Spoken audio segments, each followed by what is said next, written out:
Se as luzes piscarem, se prepare para correr. As coisas estão prestes a ficar assustadoras.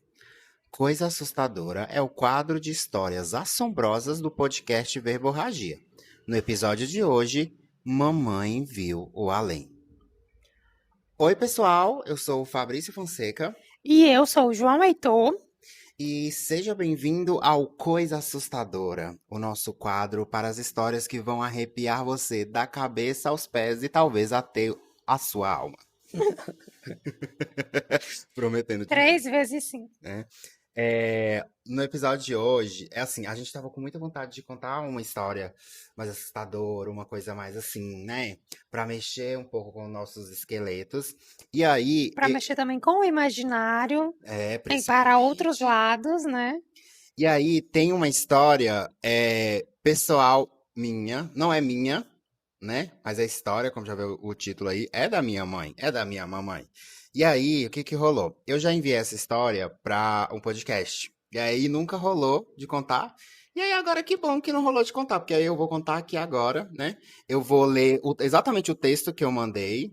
E aí a gente vai conversar sobre isso aqui. João Heitor vai reagir à história, né? Porque não é uma história que eu acho que eu nunca te contei. Não sei se eu já cheguei a te contar ou se contei Eu foi por acredito cima. que não. E se me contou também, grande chance de eu ter esquecido. A memória dele é fraca para histórias. Para não vivências, né? E, enfim, posso começar? Sim. Então bora lá. Mamãe viu o além. Quando eu era pequeno, minha mãe sofreu uma apendicite. Mas acabou que, por esperar muito, ela ficou em estado muito mais grave do que era esperado para um caso assim. Nós moramos em uma cidade pequena, que não tem hospital que faça cirurgias, partos e outros atendimentos de urgência como esses. Então, ela precisou ser levada para a cidade ao lado. Minha mãe conta que não se lembra de muita coisa, a não ser de sentir bastante dor. Assim que foi recebida no hospital, ela foi levada para a cirurgia. Mas por causa do estado grave em que chegou, ela precisou ficar em observação na UTI. Na noite em que ocorreu a cirurgia, ela estava um pouco tonta ainda, mas começou a sentir um cheiro de fumaça e de algo sendo queimado.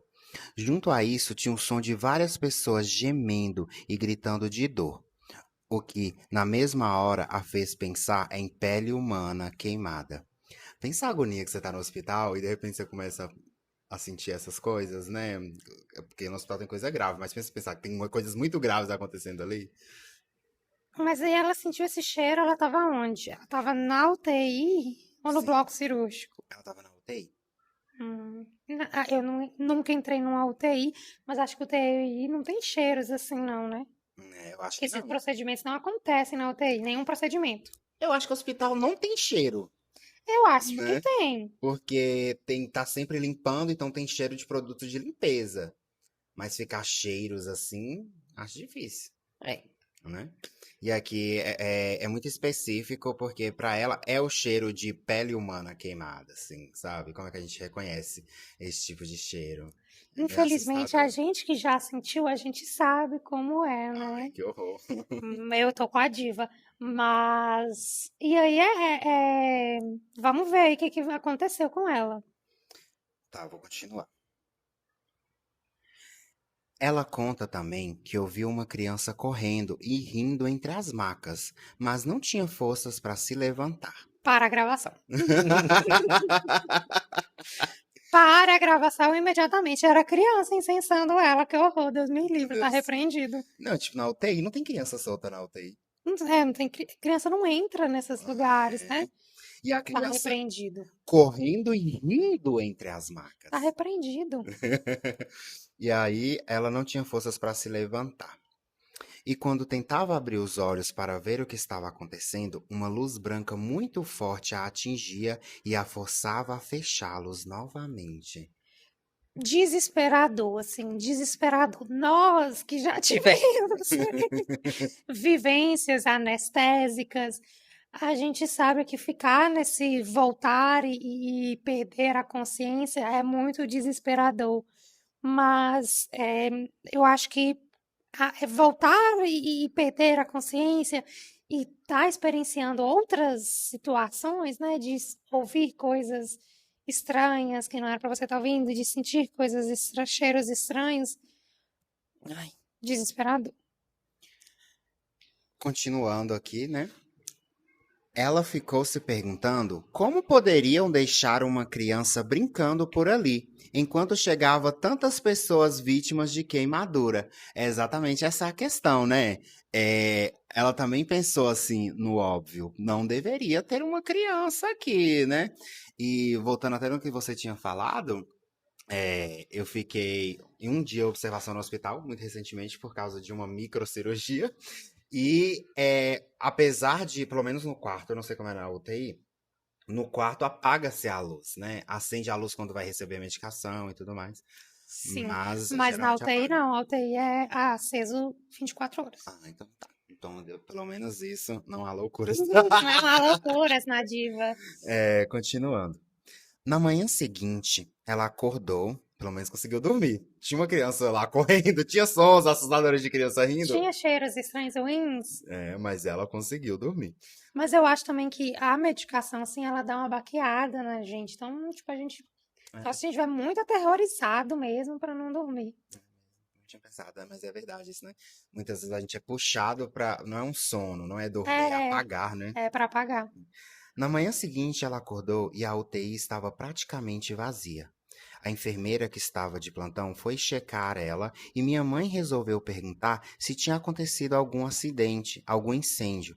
Explicou tudo o que tinha presenciado, mas a enfermeira falou que em nenhum momento chegou pessoas vítimas de queimadura e que crianças não podiam ficar na UTI, principalmente correndo e brincando.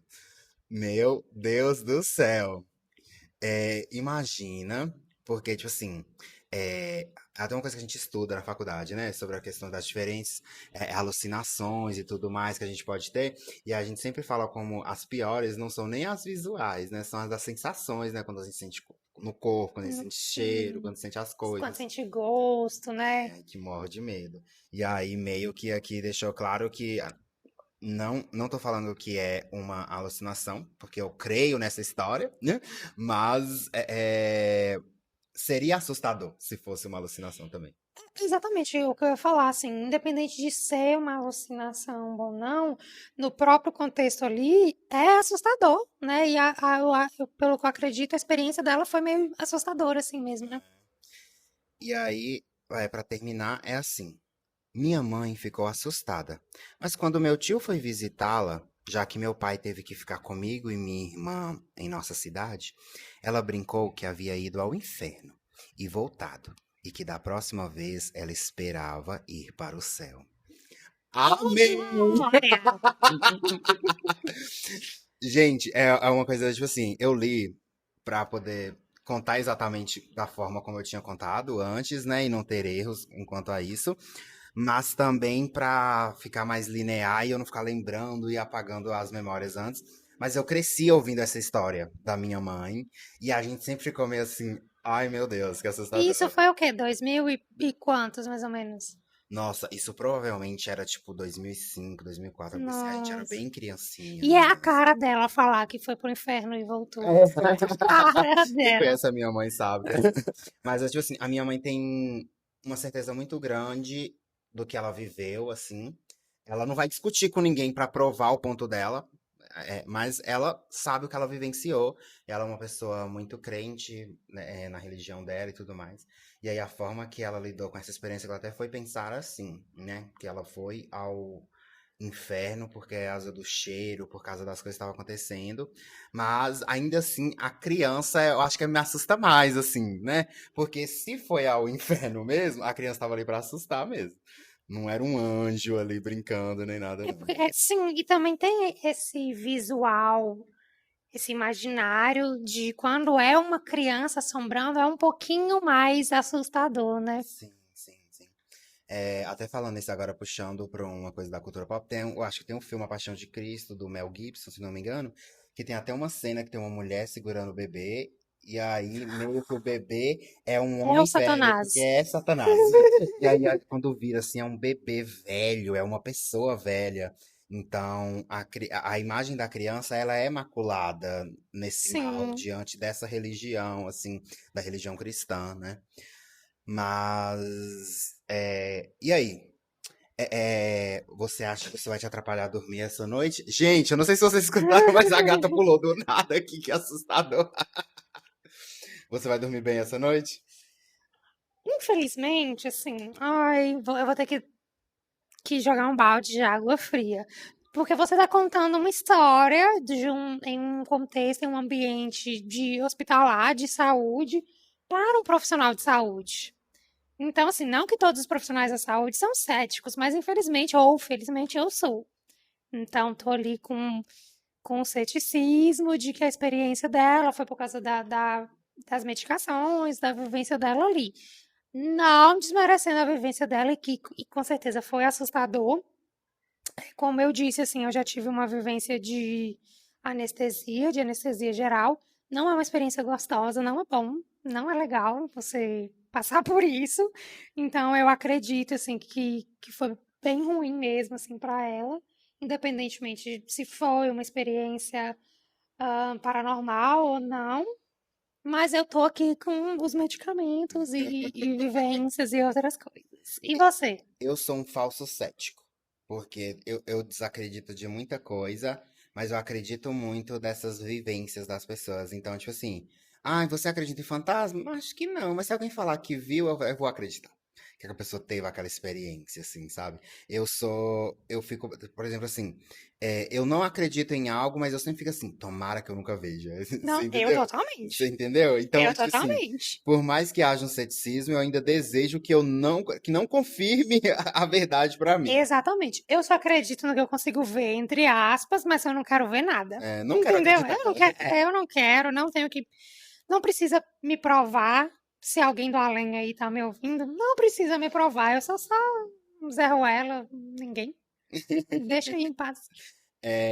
Mas essa história me faz lembrar um pouco de O Inferno de Dante, né? Do Dante Alighieri.